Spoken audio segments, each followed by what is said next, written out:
Après les multiples déclarations de Donald Trump ce week-end concernant les droits de douane et l'escalade des tensions autour du Groenland, absolument tous les marchés financiers sont en baisse ce mardi. Alors hier, on a eu une première baisse, mais les marchés américains étaient fermés. Eh bien aujourd'hui, à l'ouverture de Wall Street, c'est carrément la douche froide. Le Nasdaq est en baisse de 1,84%, le S&P 500 chute de 1,6%, et du côté du marché des cryptos, Bitcoin s'échange en dessous des 90 000 dollars, en baisse de 3,64%.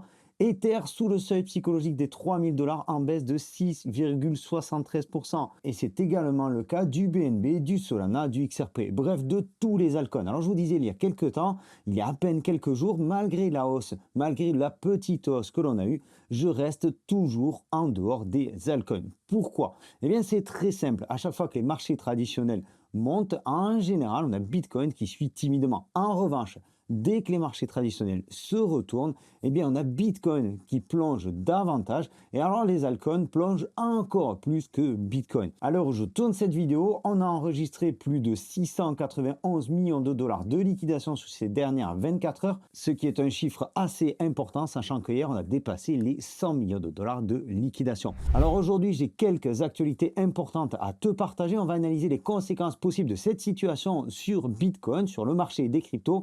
J'ai également quelques datas très intéressantes à te partager. On fera aussi un tour du côté de l'analyse graphique du Bitcoin pour essayer de savoir un petit peu vers où on se dirige. Mais avant ça, je voulais te souhaiter la bienvenue ici sur Objectif Lune. On parle de crypto-monnaie, on parle d'investissement en général, de géopolitique, de macroéconomie. Bref, tout ce qu'il faut pour comprendre comment tout cela fonctionne et pour qu'on puisse investir de la meilleure des manières. Donc si tu n'es pas encore abonné et que ce contenu te plaît, je t'invite à le faire en cliquant par ici. Clique sur le bouton s'abonner, active la petite cloche pour être au courant de nos prochaines vidéos.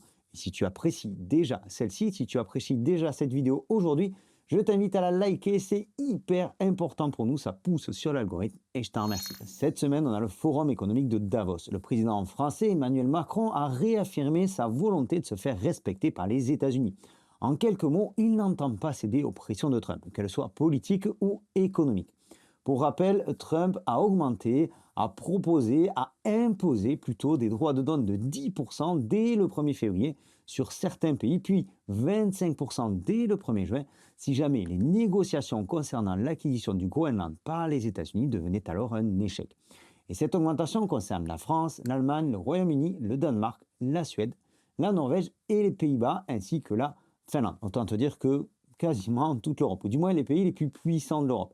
Donc c'est quelque chose qui est mal vécu du côté de l'Union européenne. Trump a même spécifié vouloir taxer encore davantage le vin et le champagne. Bref, on a une guerre ouverte entre Trump d'un côté et Emmanuel Macron de l'autre. Alors le cas du Groenland, on en a déjà parlé plusieurs fois sur cette chaîne, la situation se tend, certains pays ont envoyé des troupes au Groenland, des troupes militaires au Groenland pour éviter que le pays se fasse envahir par l'armée américaine. Je ne pense pas qu'on en arrivera là.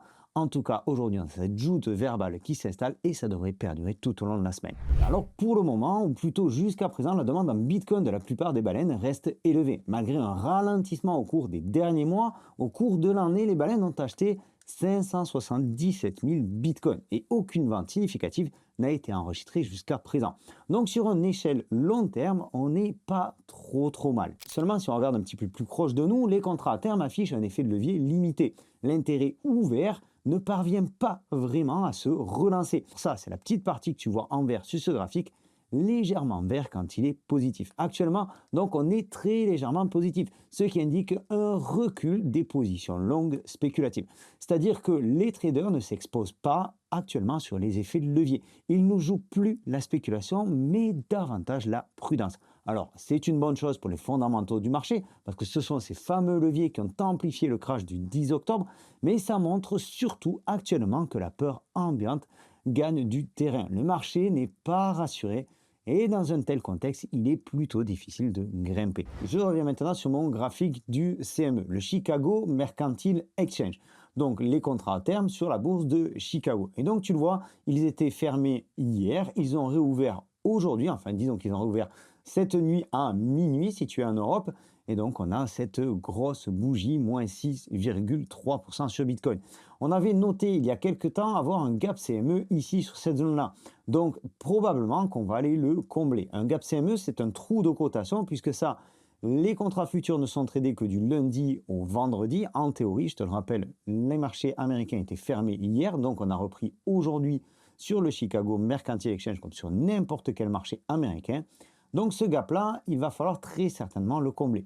Ce qui est une bonne chose, si on le comble, on pourra peut-être espérer repartir. Si on veut construire quelque chose de durable, le marché ne laisse pas des zones ouvertes comme celle-ci. Hier, sur le canal Telegram Objectif Lune, je te laisserai le lien en description de la vidéo, il est parfaitement gratuit, n'hésite pas à nous rejoindre, on est plus de 8000 dessus. Hier, sur le canal Telegram Objectif Lune, je te partageais ce graphique. Donc on a cette zone-là, on a ce que l'on appelle un canal de consolidation baissière, en quelque sorte. Donc moi, je le trace comme un canal, mais tu verras qu'on peut avoir plusieurs interprétations, je vais y venir dans une seconde. On est venu taper ici 3 fois, et là, on a été rejeté la semaine dernière. Alors, est-ce qu'on va rebondir ici avant de repartir? C'est une probabilité. On pourrait avoir quelque chose comme ça et qui nous permette de repartir tant qu'on ne sera pas sorti de ce canal-là. Pour l'instant, il n'y a pas péril en la demeure. Donc, on pourrait très bien aller chercher ici la zone des 87-88 000 dollars, ce qui correspond également au scénario de Guillaume. Guillaume qui graffe ici sur la chaîne. Tu retrouves ses vidéos entre 1 et 3 fois par semaine. Et ça, c'est le graphique qu'il vous a partagé avant-hier dans la newsletter. Là aussi, tu trouveras le lien dans la description. La newsletter est aussi gratuite. Donc, Guillaume nous fait état de target, de cible ici aux alentours des 87 000 à 85 000 dollars. Alors maintenant, si je reviens sur ce graphique-là, on peut avoir une autre interprétation. Et il est toujours intéressant d'avoir plusieurs possibilités, d'étudier toutes les possibilités quand on fait du trading. Si on prend quelque chose comme ça, on est presque en train de casser l'oblique ici qui soutenait le cours dans ce triangle de consolidation avant de repartir à la baisse. Ça rappelle ici ce que l'on a vécu en 2022. Une baisse avec un triangle de consolidation de la baisse avant de partir au sud. Tu vois ici le graphique de 2022 et voici en 2026, d'après cette personne-là, à quel niveau on se situe.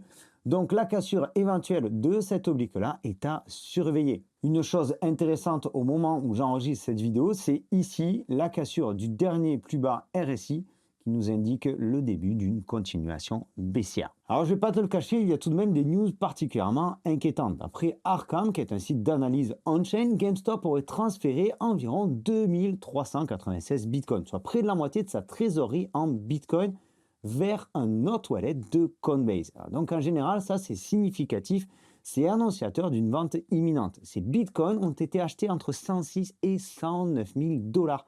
GameStop aurait donc environ 70 millions de dollars de pertes latentes.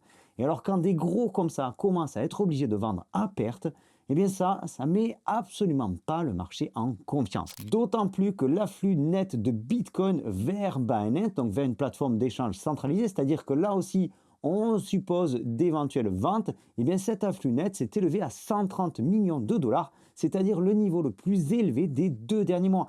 En fait, c'est l'afflux le plus important depuis le 20 novembre 2025. Alors de notre côté, on a l'or et l'argent, plus globalement les métaux qui explosent. On pensait il y a quelque temps à ce que l'on appelle une bulle, la possibilité d'une bulle autour de ça, mais quand on additionne un peu tous les effets de contexte, eh bien on sait que l'or reste la valeur refuge par excellence. Quand l'or monte, c'est signe de tension géopolitique et économique, exactement ce qu'on traverse actuellement. Les banques, les États, les détenteurs du bon du trésor, particulièrement du bon trésor américain, vendent leurs avoirs pour les convertir dans l'or. Ce qui, de l'autre côté, fait aussi baisser le dollar et donc ajoute un peu plus d'incertitude sur la santé économique américaine. D'ailleurs, on peut dire que le Danemark, actuel propriétaire du Groenland et donc en réponse aux menaces de Trump, on peut dire que le Danemark a profité un petit peu de la situation. Il veut se séparer de la totalité de ses bons du trésor d'ici la fin du mois de janvier, ce qui mettrait une grosse pression vendeuse donc sur les bons du trésor et donc pourrait avoir un effet systémique particulièrement inquiétant. Autre nouvelle, Peter Schiff affirme qu'une crise financière américaine pire que celle de 2008 est à prévoir pour cette année 2026. Rappelons que dans une interview d'août 2006, Peter Schiff a déclaré que les États-Unis sont comme le Titanic et qu'il est ici avec le canot de sauvetage essayant de convaincre les gens de quitter le navire. Et que lui voyait à cette époque une véritable crise financière se profiler pour les États-Unis. Le 31 décembre 2006, il avait ajouté que ce qui va se passer en 2007, c'est que les prix de l'immobilier vont s'effondrer. Donc bien avant tout ça, il a prédit ce qui s'est exactement passé. Dans le sillage de la crise des subprimes, les prix de l'immobilier se sont effondrés et on a connu la grande récession. qui a aussi en quelque sorte donné naissance au Bitcoin.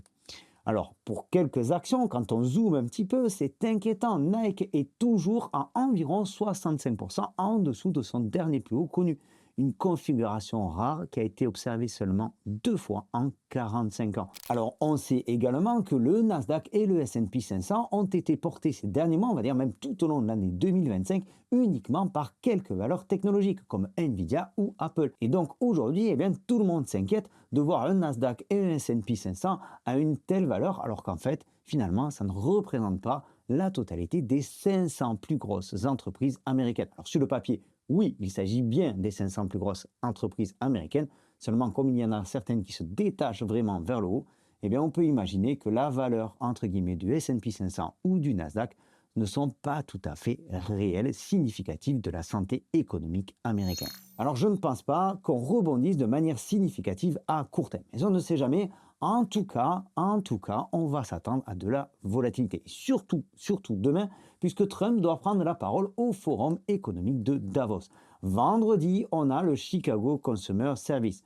Cette data qui permet d'évaluer la santé psychologique des Américains vis-à-vis de l'économie. Et puis la semaine prochaine, on aura le traditionnel compte rendu FOMC de la Fed. Alors il n'y aura pas de baisse des taux de prévu, il n'y aura pas de baisse des taux. Mais on suivra avec une grande attention le discours de Powell, un discours qui est très attendu, surtout après les tensions avec Trump. Les dernières tensions où Powell a réaffirmé publiquement que la Fed devait rester absolument totalement indépendante de la Maison-Blanche, indépendante du président en service, du président en fonction. Donc on va observer de très près ce discours-là. Donc pour cette fin de semaine, il va falloir faire vraiment très attention. N'oublions pas non plus que Trump a balancé cette nouvelle pression à propos des droits de douane un vendredi soir. Il a attaqué aussi le Venezuela un vendredi soir. Toujours tout ça, et il y a d'autres exemples, mais toujours tout ça après la fermeture des marchés traditionnels. Alors non seulement je pense que vendredi, eh bien, certains traders vont anticiper et certainement prendre du recul par rapport à leur position, donc éventuellement couper leur position, du moins sécuriser leur position. Mais en plus, je pense que si jamais on a un nouveau délire de Trump vendredi soir ou durant le courant du week-end, eh bien je pense qu'on pourrait vraiment plonger, on pourrait vraiment aller plus bas. Quoi qu'il en soit, on reste connecté, on surveille l'actualité. Il y a tout de même des petites choses à faire. On peut toujours shorter certains tokens, c'est ce qu'on fait dans la boussole actuellement. J'espère que cette vidéo aujourd'hui t'a plu, j'espère qu'elle t'a apporté des réponses quant à la situation actuelle. J'espère que tu peux comprendre un petit peu plus ce qu'il se passe. Dans tous les cas, reste très prudent sur les marchés. Rejoins-nous en cliquant par ici sur le bouton s'abonner, active la petite cloche et n'oublie pas le like qui booste la vidéo. Je t'en remercie, je te donne rendez-vous dans une prochaine vidéo. D'ici là, prends soin de toi et tes cryptos. Ciao!